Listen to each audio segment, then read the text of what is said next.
New York got the victory and home court from them weak ass Sixers. But before I get right into specific details, don't forget to comment, don't forget to like, share, and subscribe to this video. And most important, hit the notification bell on top. Because when you hit that bell, ding, ding, ding, ding, ding, my videos are ready for you to view. Now, let's get right into all the juicy details about this game. Well, I'm going to say this first. From what I've heard, the New York Knicks, the entire New York Knicks fan base was at Wells Fargo Center, which is the home of the Philadelphia 76ers.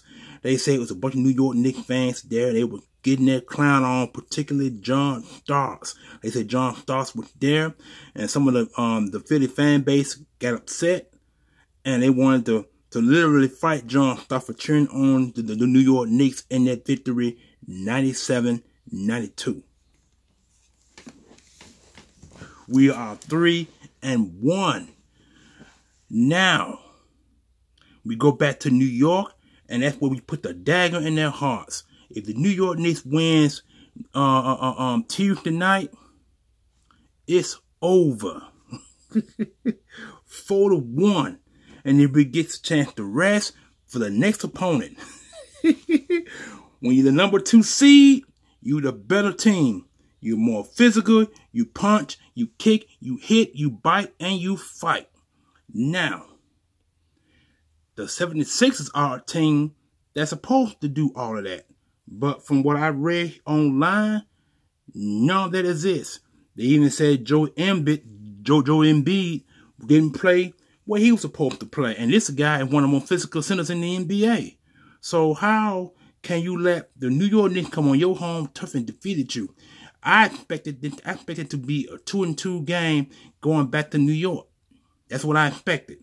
And I also said that if the Knicks win one game in New York, in Philadelphia, it's all it ropes. And everybody knows that no team that's down 1-3 has ever came back to win. And that's true. That is a true saying. That is a true saying. If you are down 1, if you got 1 win and you lost 3 or 4, the margin of victory is very disappointing. So that's one of the reasons I said the Sixers will lose the game against New York. And New York, that's going to be the dagger in their heart. That's going to send them back to Philadelphia, sore, poor, broke, and lonely. You know, I hate to make fun of... Well, I'm not actually making fun. I'm actually stating facts. If I was making fun, I would do more. I would talk more trash when I'm talking. I'm not really talking trash. I'm actually just laying it out there specifically because, like I said, I expect this game to go. I expect it to be back-to-back. New York win 2 at home. Philly win 2 at home. I want to be 2-2, but it want to be in 3-1 New York, 1-3 Philadelphia. That's not what I really envisioned. I never, in all my years, I've never seen a team this discombobulated. In other words, is what I'm saying. Joe Embiid was out for some months based off that knee injury that he suffered, or hip injury. It was an injury to the leg. It was some type of leg injury. He went through that for almost a month and a half, I believe. I won't say 2 months, but I think it was a month and a half. And I don't know if the Sixers organization brought him back too soon. They probably did. And I don't know if Joe Embiid was healthy. He ain't healthy. How can you? He should have been on injured reserve. Joe Embiid should have been on injured reserve. He should not have came back this year at all. And I say this: if the New York Knicks do beat Philadelphia in New York this coming Tuesday, I'm gonna be excited, but at the same time I'm gonna be disappointed because I expect this game to go 7, as far as 7. 7 games. Because the last game is gonna be in New. See, if it was a game 7, it would be in New York because New York is number 2 seed. Anybody knows the team with the best seed, if the best seed, top 3 seeds has home field advantage. Everybody knows that, and that's one of the reasons why I say that this New York team is they are strategically all together. They're put together. We had to get rid of some players to get to where we are now. The New York Knicks got 3 Philadelphia players on their team, and all 3 of these guys went to Villanova. This is the team that won those back-to-back national championships back in 15 and 16. I think it was 15, 16, or 16, 17. One of those years, I know they won. No, they didn't win back-to-back. I'm sorry. They won 2 of the last 3 national championships. I think it was 16 and 18. I think 2016, 2018. They won back-to-back. And the coach who was their coach at the time has now retired. He's now an NCAA basketball analyst. He's an all-time winning coach. He's also in the College Football Hall of Fame. He's also in the Naismith Basketball Hall of Fame because I think he had like 800 wins, I believe. But the 2 championships he won, NCAA titles he won with Villanova, and 3 of those guys that was part of his team are on the New York Knicks team. I hated that we got rid of R.J. Barrett, but I guess the team knew that R.J. Barrett wasn't the guy. I actually liked R.J. Barrett. I actually really liked him, but apparently he wasn't the guy they thought he was. So they sent R.J. Barrett back to his hometown, which is Toronto. He playing with the Toronto Raptors. He's with them now, and they already they got rid of a few other players too. That's why the Knicks are where they are now. The Knicks are a defensive grind team. They are a grinded up team, and Thibodeau had brought that grindness back to New York. It started with Chicago, and he bounced around to different other clubs before coming back to New York. He brought the physicality and the defense back to New York. I wish Randall was playing, but Randall is on season-ending injury, so he went back to next year. He's a 2-time All-Star for the first time in his career.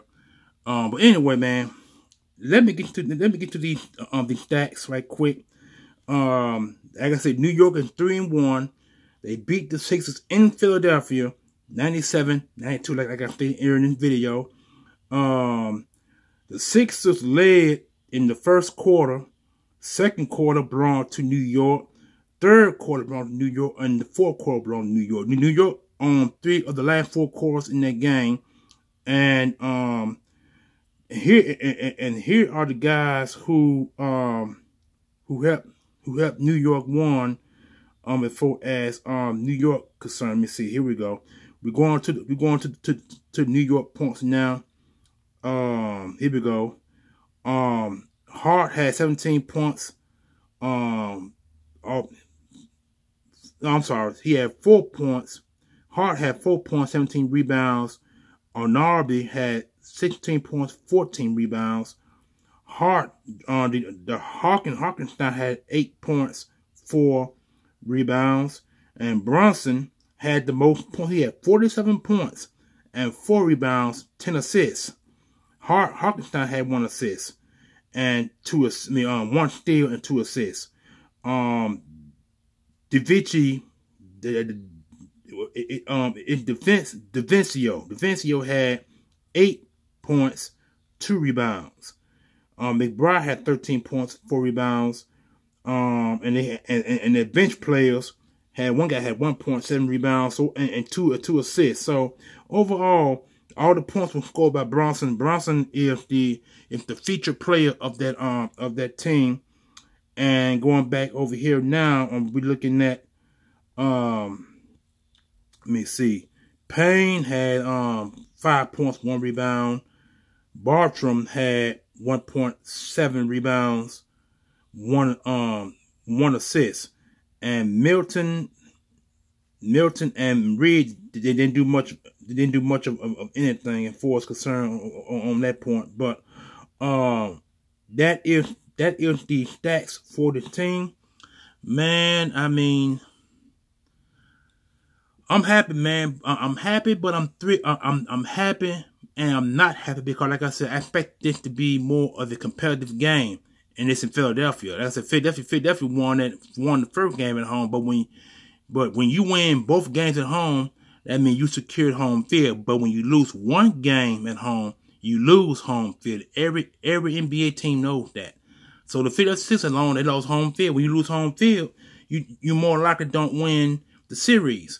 And then the Knicks are only down by one loss, 3-1, and they 1-3. And any team knows when you are 1-3 and you lose home field, the margin of error of you coming back and winning 2 straight, that is going to be hard to do. Because the next 2 games are in New York. You know what I'm saying? The 2 things, it's in New York, Philadelphia, and New York. That's how it is. This one game is going to be in New York. If New York wins Tuesday night, it's over with. And then you got to go to Philadelphia and play. And then you got to play the extra game, the game 7, if needed. Game 7. So that's why then coming Tuesday is going to be very vital for the New York Knicks to go ahead and put a dagger in their hearts and go and to take some and get a rest and rest for the next opponent to play. Because I'm not exactly sure who the 2 next teams are going to play, but it's going to be a lower seed. And the Knicks have the opportunity to go all the way to the NBA championship.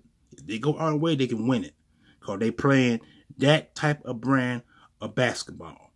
So I'm going to go ahead and end the video on a high note. Hope you guys enjoyed the video. Don't forget to comment, like, share, subscribe to the video. Hit the notification bell on top. And when you hit the notification bell on top, it goes ding, ding, ding. That means the video that I make comes from me to you for your enjoying pleasure and also for your entertainment uses as well. And I am the Almighty Green Talons. Orange and blue. Who thought you knew? 97-92. We took home field from the Philadelphia 76ers. Enjoy your Sunday.